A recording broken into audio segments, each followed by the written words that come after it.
อันนี้อะไรเราไม่บอกให้เขา ถ่ายแล้วครับ เดี๋ยวจะกินได้อีกอ่ะ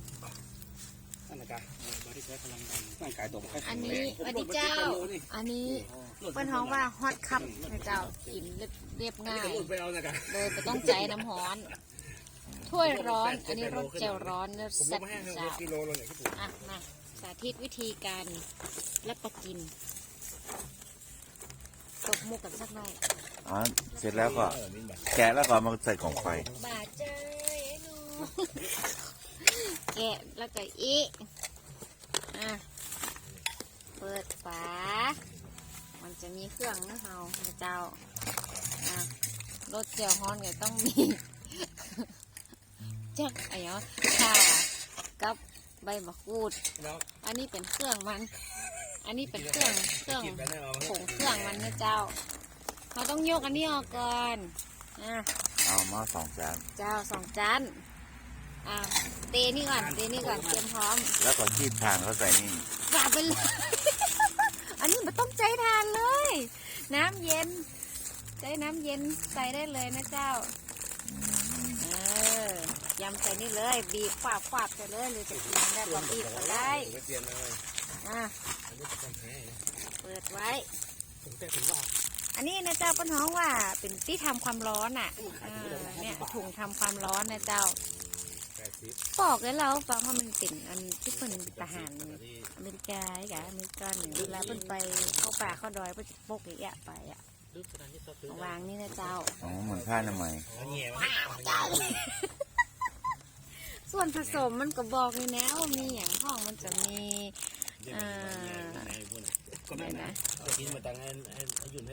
นี่ส่วนผสมมีแคลเซียมออกไซด์ผงอลูมิเนียมโซเดียมคาร์บอเนตเจ้าอันนี้นะมันต้นมีระบุให้เรียบร้อยแล้วมีออยตัวนะเจ้าต่อไปจะสาธิตวิธีการทำว่าจะอย่างไร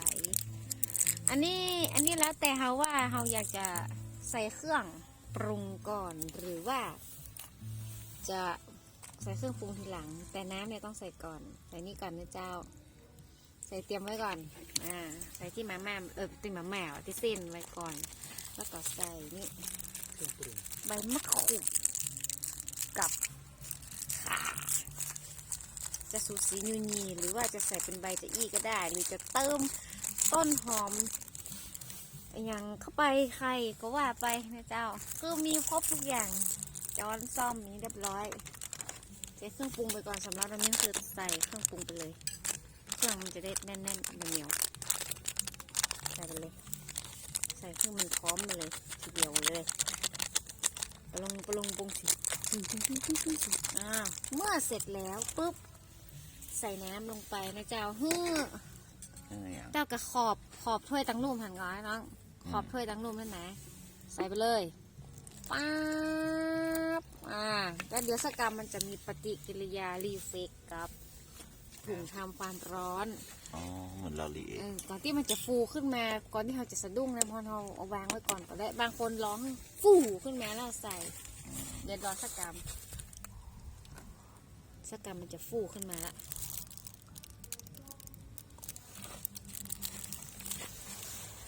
มาแล้วหั่นก็ควันขึ้นจู่ๆใช่แล้วก็ปิดฝาไม่มีจิ้นหรอไม่มีจิ้นอะไรเลยแล้วแต่เขาจะใส่อันนี้คือแบบว่าฉุกเฉินไงอันนี้คือไม่ต้องไปใส่เตาแม่นแล้วไม่ต้องไปใส่ไมโครเวฟแม่นไม่ต้องไปใส่เตาแก๊สไม่ต้องไปใส่เตาข้างรูปไม่ต้องไปดังไฟเจ้าแต่นี่คืออันนี้เขาก่อกองไฟนี่คือระวังกองไม้เขาก็ดับไฟสิเขาต้องการไฟเพราะว่าเขาหนาวถ้าต้องการจิ้นหนักกว่านี้ก็ยีราฟเอาหางมาก่อนอันนี้มันมีจิ้นมีกระโขนไหมเนี่ยได้ถ้วยเปล่าถึงใบแล้วเหรอยีราฟเนี่ยมันกำลังเดือดอ๋อมันคือมีควันขึ้นถุงใหญ่นี่ โอ้มันฮ้อนขนาดนี้เลยกะ เนี่ยเอามือแล้วมืออั้งเท่าไหร่เขาเหรอ เออก ำลังเริ่ม จะ ต้ แล้ว น แล้วเนี่ย มีเสียงน้ำเดือดเลยเนาะ เจ้า ต้นหอมบดายอ่ะ ก่อนจะลาละ เพลงนี้ต้องลาสุดท้ายเหรอ ก่อนจากกันผมจะได้ไหนแล้วก่อนจะลา ช่วงที่รอคอยการรับประทาน ก่อนจะลาแล้วผมจะลาด้วยเหรอ มันมีกินกู้รสแล้วอร่อยนะเจ้า หมายถึงถ้าเรา มันจะมีรสหม่าล่ารสแจ่วฮ้อน แล้วก็รสชาบู ชาบูนี่จะแบบเผ็ด รถหมา อ่ะ ล่ะ หมาล่าอย่างได้พองแมงเนี่ยล่าแบบล่าอย่างเนี้ย โอ้ควันขึ้นขนาดนี้เลย ไม่ได้ไอ้ตัวนะ อืม เต็มๆตุ้งๆเลย จะเสี่ยงเลยแดงเดี๋ยวแต่พอมันวันนี้ก่อน จะประมาณความฮ้อนของไอ้เครื่องทำความฮ้อนตั้งเนี่ยถุงฮ้อนเนี่ยจะอยู่ได้ประมาณถึง15 นาทีเหมือนเขานั่งกินชาบูเลยเนาะ อื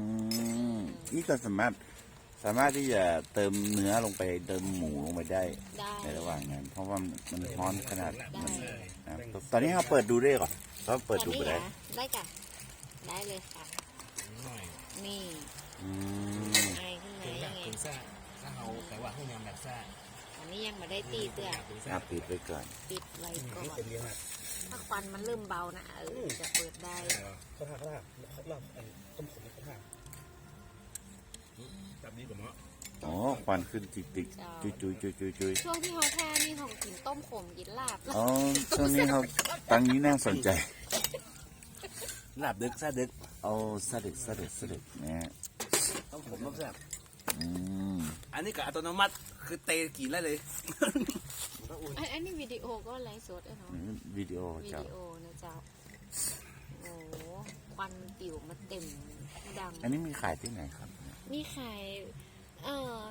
ตอนเนี้ยมีเอเย่นขายอยู่3 เจ้า แต่อันเนี่ยมาหาเจ้าที่เขาคุ้นจักคุ้นเคยเป็นอย่างดี คือไอ้ตอม CM77 สถานีวิทยุอินเทอร์เน็ตแล้วนะก็ อ๋อถ้า 17.5 ซื้อที่ไอ้ต้อมก็จะได้อันสนับสนุนกิจกรรมของ CM77 ไปในตัว แม่นเจ้าแล้วได้ โอ้ ร่วมกัน ควันขึ้น ร่วม ติ๊กๆ แก่ นะ น้ำแก่ไฟแก่รถแก่อะไรแล้วก็ห่วมกิจกรรมตัววันเด็กมันก้อยเนาะที่จะแถวนี่ก็แม่นเนาะ ครับ เจ้า กินแล้ว วันเด็ก จะกินอะไร ไปเหมือนกันวันที่ก็ได้ก่อน วันเดย์วันเสาร์ที่ 2 ของเดือนมกรา ตรงกับวันที่ก็ได้เนี่ย ต้องไปเปิดปฏิทินดู เอาวางเลยค่ะ ควันขึ้นเลยนะครับ เจ้า จุ๊ๆๆๆ หอมนะมงนี่ช่วงที่เฮารออย่างนี้นะเจ้าเขาสามารถเปิดแล้วก็กลให้เครื่องมันเข้าได้เลย โอ้น่ากินขนาดเลยอ่ะ น่ากินก็ถ้าไข่ใส่นี่สมเหมาะเลยนะ ไข่สุก น่ากินดี เล เลย ยอ่ะ นักเลยเนี่ย เนี่ยน่า อิ่มนะเนี่ย น่ากาเนี่ยดอกเอาจิ้นเอาพักเอาอย่างมาใส่ก็ได้เพราะวันนั้นนะจ่งใส่หมดอะ ตาทอนเดี๋ยวก่อน ไออย่างขวางหน้าจ่งใส่หอม ช่วงนี้ราคาพิเศษหม้อละ200เนาะ โอ้บะจ่ายกะน้อง นะ ครับละ40 บาท อ่า ไอตอมคือราคาพิเศษ3 ครับ100อีวะ อ๋อ ก็เลยเมามาเห็ดเก้าครับ มันจะเป็นครับ A ครับ B ครับ C อ่ะ โหครับอย่า อ๋อครับ โอโมอย่า อ๋อครับ A ครับ B ครับ C ครับไหนใหญ่กว่ากันนะ ปอ ฮะ ฮะถามให้หน่อย ครับ ครับ A ครับ B ครับ C ครับไหนใหญ่กว่ากันครับ เอาอันนี้บอกสภาพตรงเลยนะ เออ บอกหูจะแตก เอา เออ เจ๊ไม่ยิงเนาะ ใช่ผมเคยรู้เรื่องนี้เลยมีไอ้หน่อยผมใส่ ครับเอเนี่ยแป๊บแคบแลบครับดีนี่โหพูดกันละงามครับซีนี่ย่ำปอประวัติประไหว ไม่อยากว่าต้องเรียงจาก A ไปไม่ถึงมาเรียงจาก C ไป A หรอก ฮะ แต่ว่า ก็เอมันน้อยอ่ะ ก็ไม่ใช่เพียงเอาก็ทำปกติแล้ว A มันต้องดีที่สุด เป็น เนาะ เกรดเอต้อง เกรด ดี A มันต้องดีไงเนี่ยอันนี้มันถึงเกรด A กาถึงเป็นน้อยเหรอ ก็เอคือพรีเมียมเลย คือดีที่สุด ก็มันน้อยมันจะดียังไงวะ ไอ้หน่อย สรุปแล้วมันเกี่ยวกับบะหมี่กันเนี่ย ตอบพี่เนี่ยเลย เกี่ยวเลยไข่ก็เปิดประเด็น โอ้ดูควันขึ้น ก็จับเวลาไปกี่นาทีแล้ว เอาบิดให้เอาบิดให้หลับมัน ก็เดี๋ยวอันยักษ์ที่นี่จะออกมาโดยว่ะ ว่า ควันขึ้นมาเลยจะ ก็เลยไม่ได้กินแต่จีนวะเนี่ย ไม่ต้องเปื่อยก่อนเนาะ บอกว่ามันเหมือนแคบ ตัวเดียวแล้วเนาะ กินได้เลย ถ้ามันเข้มมันอันนี้ก็กินได้เลย เจ้า แล้วแต่ชอบ มาขอลองก่อนได้ก่อน ไอ้หน่อยมันอยู่ใกล้พูดละแสบอ่ะ ใครจะลองก่อนใครจะลอง วันนี้ไอ้ลองเอง คือมันต้องประมาณ3 นาทีแล้วยัง3แล้วเนาะ 3แล้วกัน 5 นาที เขาเปิดได้เขาเปิดแล้วเปิดกันวะ อ๋อคือมันก็จะดีกว่า อันนี้หน่อย จ ถึ อด งว่า จอด เวลากินไปเตยมันก็กินได้ มันก็กินจะฮ้อนตลอดเวลาไอ้ตะหนอ อืม แทงกิว พร้อมจะลวกปากตลอดเวลา ละ เพราะมันฮอตขนาดนั้นเล โอ้ ย มันฮ้อนขนาดเลยไอ้ ล่างนะ รสแจ่วฮ้อนแซ่บ เดี๋ยวก่อนแล้วเป่ากันเนอะ คือถ้าเราอยากกินต้มยำกุ้งก็กินรสแจ่วฮ้อนแซ่บได้ รสชาติจะคล้าย รสเส้นอร่อย ขึ้นอยู่สภาพเขาอยู่บนดอยเนาะ เส้นอร่อยดีน้องเส้นมันล้ำกว่ามาม่าธรรมดา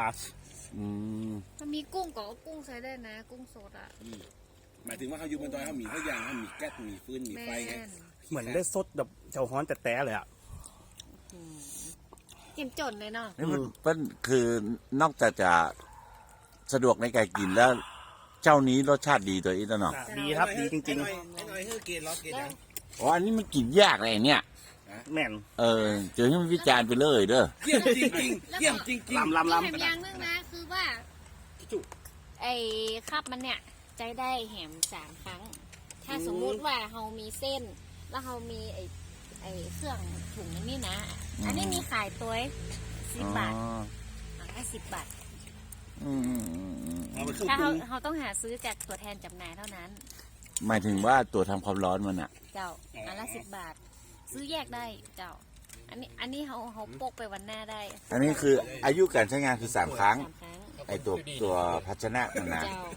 แล้วก็ตัวถุงนี้ซื้อได้แยกต่างหากมีขาย เจ้าซื้อที่ตัวแทนต้น และไอตัว แบบวางจอ ไอน เลยตัว บะหมี่เหรอ ตัวบะหมี่นู่นเขาซื้ออย่างอื่นมาใส่ก็ได้ ๆถ้าไอ้อ้วน หรือว่าถ้าเขาอยากได้รสชาตินี้เป็นมีขายก่อน โซ่ผูกไปให้ดูแล้วเหรอ มันแน่ใจ น่าจะมีอยู่เนาะต้องถามตัวแทนเป็นเนาะ เจ้าต้องถามตัวแทน สนใจก็ติดต่อที่ไอตอม cn77 .com เจ้า หรือว่า cm77facebook.com นั่น เจ้า แหละ ภาษาไทยก็คือ cm77 เนาะ แม่ cm77 น วิทยุอินเทอร์เน็ตล้านนา ครับ เจ้า เพราะว่า โอ้ย ไอ เพื่อน ตอม เลย เป็นเอเย่นขายโดยตรงเลยนะจ๊ะ1 ใน ที่วาง 3 ของ พื้นอยู่ จัง เนี่ย หวัดเชียงใหม่เท่านั้นเจ้า อันนี้คือพร้อมที่จะรับประทานแล้วมันก็จะอุ่นอยู่10 นาที สำหรับท่านที่มักแบบเผ็ดกินเผ็ดได้นะแซ่บนี่นะครับ แต่ถ้าอยากจะได้แบบไม่เผ็ดไม่แซ่บก็เอาร มี ส รสธรรมดา ชาดูธรรมดาไม่เผ็ดใส่มันใส่ซอสให้มันหอยลงไปอย่างประมาณนี้ ว้าว รสชาติเป็นกลมกล่อมเนี่ยอันนี้รสนี้บนท้องว่าฮอตคัพนะจ๊ะ ฮอตค ฮ รั อบ ตคัพ อืม ฮอตคัพ ผมก็ไม่ได้ซื้อ แจวห่อน แจ้วหอน จ้า อ๋อทับซับเลยอ่ะ อ่า แจ้วหอน ฮอ นี่ ตคัพแจวห่อน หาว่าใครมาเที่ยวบ้านเพื่อนใครมาที่บ้านเพื่อน โอ้ไอ้นี่ใดเนี่ยจอนเป็นกำลังใจละ ติดลมละกะ น้อยจอขนาด เอา จ้ะ ประตันใจวะ มันบัดตัน กิน อันนี้ จอนใหญ่ ตัน ละ ปัตตันรับประทานเจ้าอ้าวโอ้โหเขาถ้วยอะไรน้องได้ลงถ้วยอ่ะถ้วยน่ะ คือแบบกินสำอย่างอารมณ์ดีอ่ะ มันมีถ้วยแบ่งไว้ อัน เล นี้ ย มันสำหรับกินแบบยี่แล้ว เอาละ นะ เพราะว่าแต่ไทยไม่อีปอเนาะเพราะว่าคนไทยเขากิน สนใจใช่ไห คุณ ม หายแค่จีนว่าง จิมตักมา